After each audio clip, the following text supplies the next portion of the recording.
नमस्कार। हम इन दिनों बात कर रहे हैं भारत और पाकिस्तान के बीच में हुए 1971 के युद्ध की, जिसमें भारत ने जीत प्राप्त की थी।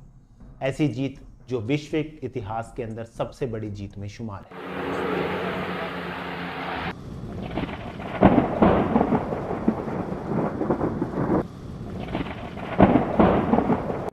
इस युद्ध में सबसे बड़ी भूमिका भारतीय नौसेना की रही। समुद्र ही एक ऐसा रास्ता था जहां से पश्चिमी पाकिस्तान से सहायता पूर्वी पाकिस्तान को जा सकती थी।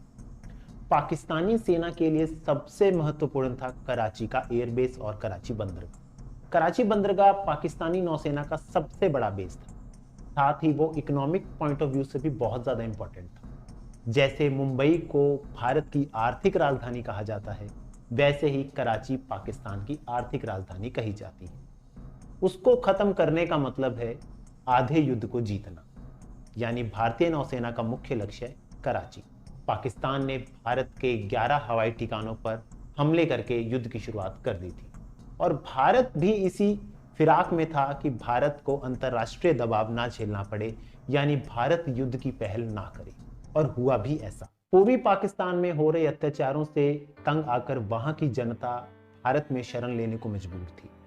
भारत भी मानवता के नाते उनको एंट्री दे रहा था, लेकिन इतनी बड़ी जनसंख्या का दबाव झेलना किसी भी देश के लिए आसान नहीं था। भारत भी चाहता था कि पाकिस्तान को युद्ध में पराजित कर दिया जाए, लेकिन अप्रैल के महीने में प्रधानमंत्री और सेना के मुखिया सैम मानेकशॉ के बीच में मीटिंग के दौरान निर्णय हुआ कि युद्ध अभी नहीं किया जाएगा। इसके पीछे कई कारण थे। उसमें पहला कारण था मौसम।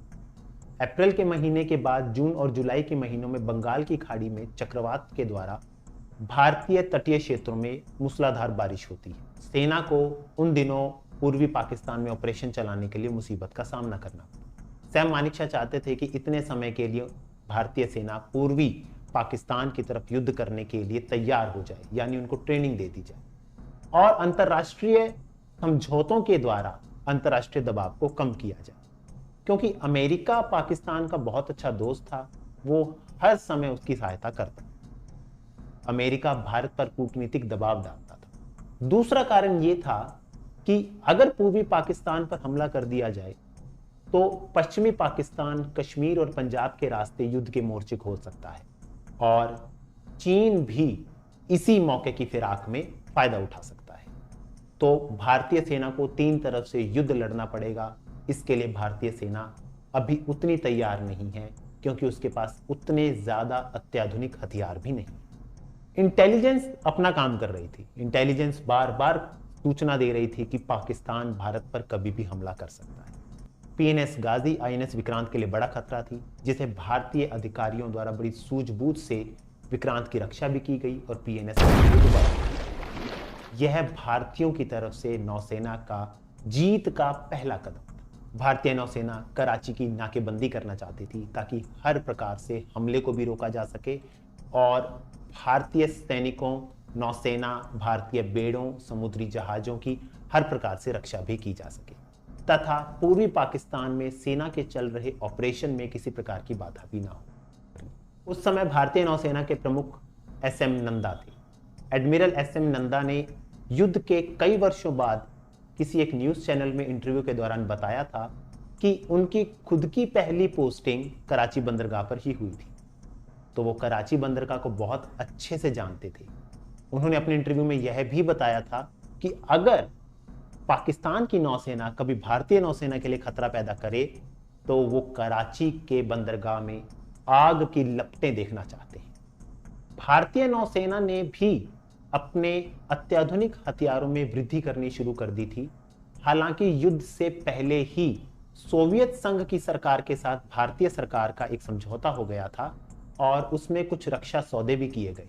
इसी रक्षा सौदों के अंदर कुछ मिसाइल बोट्स खरीदी गई जो कि अपने आप में काफी एडवांस थी। हालांकि उनकी रेंज बहुत ज्यादा नहीं थी, लेकिन वो बहुत तेज गति से अपना कार्य कर सकती थी। ये अधिकतम 500 नॉटिकल माइल्स की दूरी तय कर सकती थी और इनकी स्पीड बहुत ज्यादा।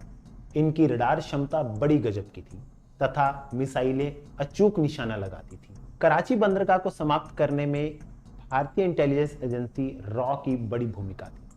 रॉ का मतलब रिसर्च एंड एनालिसिस विंग, जिसके प्रमुख RN काओ हुआ करते थे।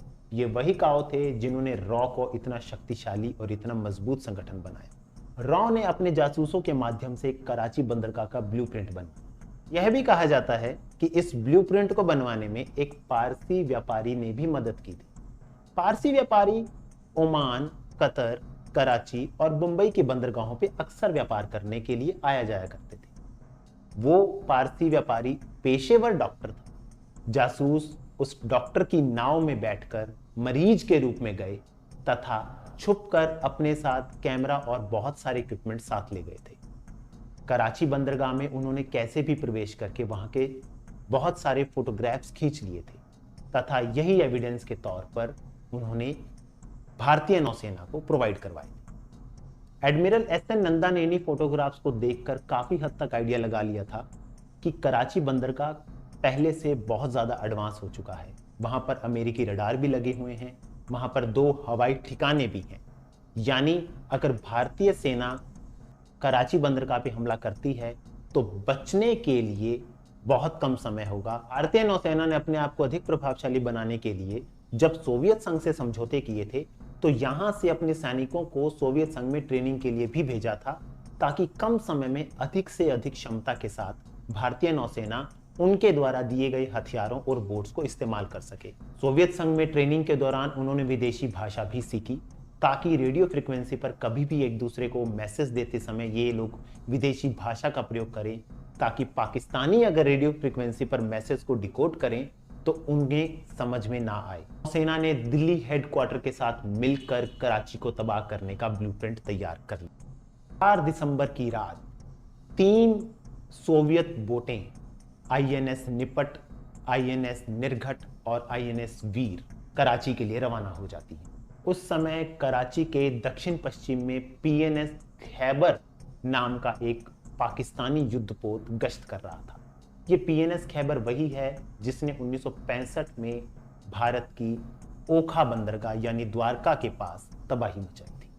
तीनों बोटें अपनी सही दिशा में जा रही थी। इसी दौरान PNS खैबर को इन्हीं बोटों की सूचना मिल गई। PNS खैबर ने अपनी गश्त का रास्ता बदल के इन बोट की तरफ आना शुरू कर दिया। रात को 10:40 के आसपास का समय था जब PNS खैबर और INS निर्घट का आमना सामना। INS निर्घट ने अपने सामने आते देख PNS खैबर पर पहली मिसाइल दागी। यह मिसाइल इतनी अचूक थी जो सीधे जाकर खैबर के बॉयलर में लगी। जितने समय में PNS खैबर संभलता और वो कोई कार्यवाही करता, इतने में INS निर्घट ने दूसरी मिसाइल भी दागी। दूसरी मिसाइल दागने के बाद PNS खैबर ने काम करना ही बंद कर दिया और वो धीरे धीरे समुद्र में समा गए। एक दूसरी बोट INS निपट ने भी एक समुद्री जहाज को निशाने पर लिया। ये एक व्यापारिक जहाज था जो अमेरिकी हथियार और गोला बारूद सप्लाई करने के लिए कराची बंदरगाह की तरफ बढ़ रहा था। एक एक करके इस पर भी 2 मिसाइलें दागी तथा बारूद में आग लग गई और ये जहाज भी जल समाधि ले गए। तीसरी बोट INS वीर ने PNS मुहाफिज पर निशाना लगाया और उसे भी डुबा दिया। 18 नॉटिकल माइल्स की दूरी पर कराची में केमारी तेल टैंक था। यह तेल टैंक इतना विशाल था कि ये पूरे के पूरे कराची बंदरगाह को तेल की सप्लाई करता था। INS निपट ने केमारी तेल टैंक को निशाना बनाते हुए सीधी मिसाइल दागी जो सीधा टैंक में जाकर तेल की टंकी में जोरदार धमाका हुआ और उससे तेल की आग चारों तरफ फैल गई, जिससे कि उसके आसपास के छोटे टैंकों में भी आग लग गई। कुछ देर की शांति के बाद बंबई के रेडियो स्टेशन पर सिग्नल आया, ऑपरेशन ट्राइडेंट सक्सेसफुल। हालांकि कराची तेल टैंकों को पूरा समाप्त करने के लिए एक नया ऑपरेशन पाइथन चलाया गया था, जिसकी डेट 6 तारीख रखी गई थी। 6 तारीख को मौसम खराब होने की वजह से वो ऑपरेशन 8 तारीख को किया गया। पाकिस्तान की तरफ से अब उम्मीद की जा रही थी कि किसी तरह के हमले की। पाकिस्तान ने इस बार हमला किया द्वारका के पास ही, जहां पर PNS खैबर ने 1965 में हमला किया था। इस दौरान एक छोटे से तेल टैंक पर ही हमला कर पाए, क्योंकि भारतीय नौसेना इस हमले को पहले से जानती थी। उन्होंने अपने सारे के सारे युद्धपोतों को कहीं दूर भेज दिया था। हालांकि कराची बंदरगाह भी पूर्ण रूप से नष्ट नहीं हुआ था। इसीलिए ऑपरेशन पाइथन को लॉन्च किया गया था। पाकिस्तानियों ने भी अपनी रणनीति में बदलाव किया।